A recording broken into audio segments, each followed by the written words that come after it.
Welcome to the Jaipur dialogues clips. आपने जिस तरह से हमारी मेन चैनल को सपोर्ट किया है, मैं यही आशा करता हूं कि उसी तरह से आप इस जयपुर डायलॉग्स क्लिप्स चैनल को भी सपोर्ट करेंगे तो सबसे पहले आपसे अनुरोध है कि इसको सब्सक्राइब कर लें। सब्सक्राइब करने के साथ साथ बेल आइकॉन ज़रूर दबा लें। लाइक करें चैनल को। लाइक करने से ही चैनल आगे बढ़ती है, वीडियो आगे जाता है। और इसको अपने दोस्तों के साथ, अपने परिजनों के साथ, सबके साथ शेयर करें। और बिल्कुल ना भूलें कि आपकी सहायता से ही ये क्लिप्स की चैनल आगे बढ़ेगी। Enjoy the clip. अकबर के शुरुआती दौर में जब अमीर खुसरो जहाँ पे दफनाए गए थे, उनके पास में एक शिया सेंट को दफनाने की बात की जा रही थी। तो इससे अकबर बड़े नाराज़ हो गए और उन्होंने कहा कि ऐसे पायस सुन्नी सूफ़ी सेंट के बगल में आप एक शिया हेरेटिक को कैसे दफना सकते हैं। और इनफैक्ट उनको दफना दिया गया था, वहाँ से उनकी बॉडी को निकाल करके वो हटाया गया। सो इससे आपको ये पता चलता है कि हिंदुओं के साथ तो उन्होंने जो किया सो किया, शियाओं के लिए भी उनके मन में कोई सहानुभूति नहीं थी, या फिर वो एक कट्टर सुन्नी मुसलमान थे अपने शुरू के फेज़ में। और उसके अलावा ऐसे कुछ इंसिडेंट्स है जब एक कालिका माता के मंदिर में ये गाढ़ा के युद्ध के समय में तकरीबन 200 के आसपास काली गायें, ऐसा मेंशन है ट्रांसलेशन में काली गायें, तो मे बी शायद वो भैंस होंगी या जो भी, तो 200 के आसपास गायें बारिश से बचने के लिए वहाँ पे आई हुई हैं। तो अकबर के इंस्ट्रक्शन पे उन 200 गायों को मार दिया गया और कालिका माता के मंदिर में।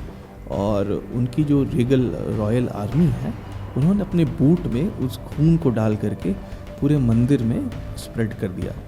सो आपने शुरुआत ही किया चित्तौड़ के मसकर के साथ, जो सिविलियंस पे किस तरह के अत्याचार हुए। फिर मैंने आपको एक इंसिडेंस दिया कि किस तरह के नियम बनाते थे अकबर। तीसरा मैंने आपको ये बताया कि शियाओं के प्रति उनका कैसा नज़रिया था। और चौथा मैं आपको ऐसा इंसिडेंस बता रहा हूँ which is very symbolic in nature. इससे ये पता चलता है कि आप हत्या वगैरह सब तो ठीक है, यहाँ पे गौ हत्या तो की उन्होंने, और उसके साथ साथ उन्होंने इंश्योर किया कि बूट में रक्त डाल करके उसको मंदिर में स्प्रेड करना ये बहुत ही हीनियस क्राइम है। और ये सब एक्ट शायद अभी के सिविल सोसाइटी में भी कोई एक्सेप्ट नहीं कर सकता है। लेकिन मैं आश्चर्यचकित हो जाता हूँ कि कोई भी लिबरल या फिर जो खुद को लिबरल के वेशभूषा में देखना चाहते हैं, इन बातों को बिल्कुल नहीं उठाते हैं। उनके लिए अकबर कैसे एक सिंबल हो सकता है of tolerance after having done these incidences. कल को तो मगर उन्हीं के ये तो वही बात हो गई ना कि 100 चूहे खा के बिल्ली हज को चली। वैसे भी लिबरल, आप जानते हैं लिबरल कौन होता है। यस, कम से कम भारत के कॉन्टेक्स्ट में तो लिबरल वही होता है जो एंटी हिंदू हो, बिल्कुल, और अपनी जो परंपरा है और जो अपनी विरासत है उससे घृणा करे, तभी वो लिबरल हो सकता है, वरना वो हो ही नहीं सकता लिबरल। और जो सारी नशंसताएँ और बर्बरताएँ हैं, हमारे जो इन्वेडर्स हुए हैं, जो आक्रांता हुए हैं, उनसे प्रेम करे, सब वो लिबरल होता है। हाँ, इसके अलावा वो लिबरल नहीं हो सकता। वैसे अकबर की बात करें तो अकबर तो एक बहुत बड़ा डिबॉच और व्यभिचारी भी था। बिल्कुल, मीना बाजार चलाता था। बिल्कुल। सो अब आप ये सोच के देखिए कि ये जो, जैसे मैंने आपको पहले इंसिडेंस बताया उसके एक कानून का कि it is happening with Muslim women. अब ये फीमेल राइट एक्टिविस्ट जो मैक्सिमम लिबरल ही होती हैं, उनके लिए ये पॉइंट तो बड़ा ऑब्जेक्शनेबल होना चाहिए कि ऐसा कैसे हो सकता है। अभी तो चलिए अभी के टाइम में हम बात कर सकते हैं, आप तो एक्स कम्युनिस्ट हैं, तो इंटरसेक्शनैलिटी तो आपको पता ही है ना। तो भाई इंटरसेक्शनल रूल्स के हिसाब से तो every Muslim is oppressed. Yes, तो इसलिए वो ऑपरेशन की डेफिनेशन वो जो कल्चरल मार्क्सिस्ट और जो पोस्ट मॉडर्निस्ट जो इंटरसेक्शनल थियरीज है उसके हिसाब से मानी जाएगी ना, ऑब्जेक्टिवली थोड़ी मानी जाएगी।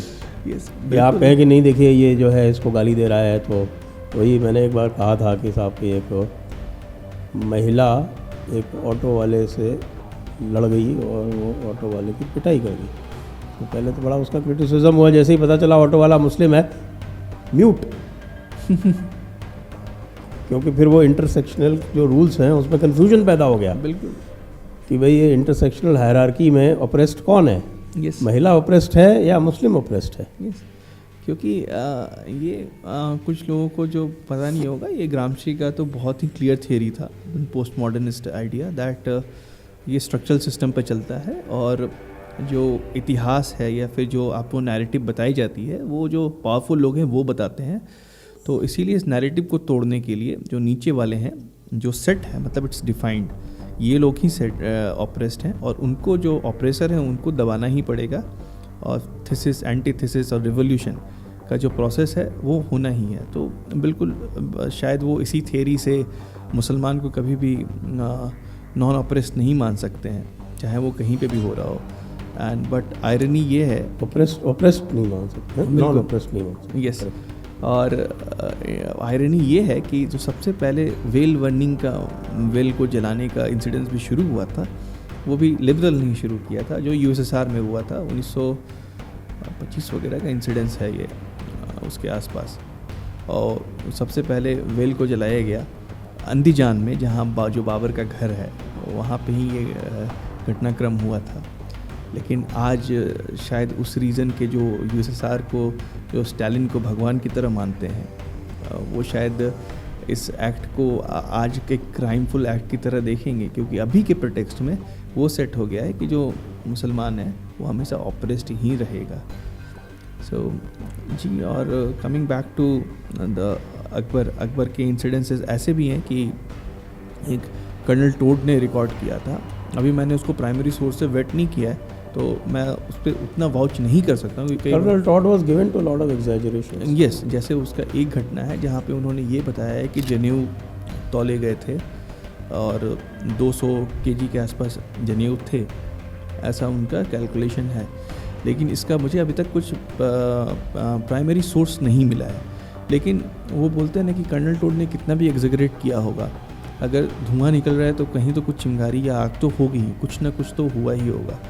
तो अकबर का image of a tolerant king तो बिल्कुल भी एग्जिस्ट नहीं करता है, ना ही उनकी कोई भी पत्नी को हिंदुज़म को फॉलो करने नहीं दिया जाता था, क्योंकि जितनी भी पत्नी की मृत्यु हुई, maximum all of them way buried by the Islamic ritual.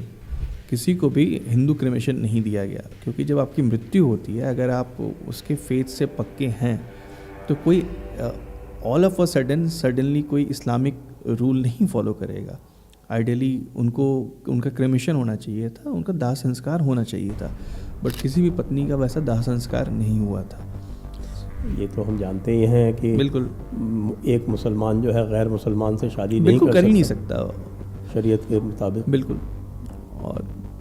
और इनफैक्ट जब अकबर ने ये प्रयागराज का प्रसंग हमेशा सामने आता है, और ऐसा कई लोग बोलते हैं कि जब इलाहाबाद जो उसने नाम रखा था, जो बाद में इलाहाबाद भी हो गया, तो it was inspired from the idea of दीन इलाही। लेकिन जब अकबर ने पहली बार प्रयागराज विज़िट किया था, जब उन्होंने देखा नदियों का समागम, तो प्लेस उनको, जब वो जगह बहुत ही मनोरम लगा, और उन्होंने सोचा कि मैं यहाँ पे अपना शहर बसा सकता हूँ, और वहाँ पे उन्होंने प्रपोज़ किया, इट्स प्रपोज राइट नाउ। और बाद में 1582 या 83 के आसपास फाइनली वो फोर्ट वगैरह बन के रेडी हो गया था। लेकिन जब उन्होंने प्रपोज़ किया था वो जगह कि यहाँ पे I want to have Allahabad, उस वक्त अकबर एक बहुत ही कट्टर सुन्नी मुसलमान हुआ करते थे, क्योंकि उसी दौर में हमको ये पता चलता है कि हल्दी घाटी का युद्ध भी हो रहा है। और हल्दी घाटी के युद्ध के समय जो बदौनी है, बदौनी जब आते हैं उनके पास, और बदौनी इज़ अ कोर्ट हिस्टोरियन, उनको युद्ध में नहीं जाना है बिकॉज वो एक उस तरह से हैं। लेकिन जब वो आते हैं अकबर के पास, वो बोलते हैं कि मेरी तीव्र इच्छा है कि मैं इस युद्ध में जाऊं, और मैं अपने दाढ़ी को काफिरों के खून से रंगना चाहता हूं। और इस बात से खुश होकर के अकबर ने उन्हें 50 अशरफियाँ यानी कि 50 सोने के सिक्के दिए, और ये वही समय है जब इलाहाबाद प्रपोज किया जा रहा है। सो ये कहीं ना कहीं सर्कमस्टेंशियल एविडेंसेस से ये बिल्कुल क्लियर हो जाता है कि अकबर बिल्कुल भी उस वक्त टॉलरेंट नहीं थे, और ये दीन इलाही का जो बात का आइडिया, उसकी भी अलग ही कहानी है। वो सिंक्रेटिज्म की कोई बात नहीं थी। लेकिन coming back to this, it was more of ये जो दीन इलाही वाली जो कहानी है, वो उसमें ये भी एक नैरेटिव आता है, वो आपसे चेक कर लेते हैं। वो नैरेटिव ये आता है कि वो अपने आप को खुदा मानने लगा था जी, और इसीलिए पहले जो शिरहिंदी, यहाँ पर खलीफा को मानते थे, वो उसने अकबर के ज़माने में जो खलीफा की प्राइमेसी और जो खुतबा जो खलीफा के नाम पे पढ़ा जाता था यहाँ पे, वो उसने अकबर के नाम पे, ख़ुद के नाम पे पढ़वाना शुरू कर दिया। जी, तो जो जुम्मे का खुतबा पढ़ा जाता है, और बाद में वो मुग़लों के टाइम तक वो चलता रहा मुग़लों के नाम पे ही। तो इससे ये प्रतीत होता है कि वो उसका जो ईगो था वो था, ना कि कोई सिंक्रेटिज़म था उसका। बिल्कुल। वो अपने आप को एक अलग से खुदा मान लीजिए, नबी मान लीजिए, वो बनाना चाहता था। जी, और ऐसा अकबर के कैरेक्टर से बहुत क्लियरली दिखता है, क्योंकि अकबर मक्का पैसे भेजा करता था, और कई बार लोग ये सवाल करते हैं कि पैसे तो यहीं पे कंज्यूम होते थे, जो भी उन्होंने किया भारत के लिए किया, लेकिन हाँ, उन्होंने पैसे होल्ड भी किए और उसके साथ साथ पैसे मक्का भी भेजते थे। अकबर तकरीबन 6 लाख रुपए एक मक्का ट्रिप में भेजा था, मक्का के ट्रिप में, और उसका इंटेंशन ये था कि वो खुद को ओवरऑल कैलिफ बनाना चाहता था। और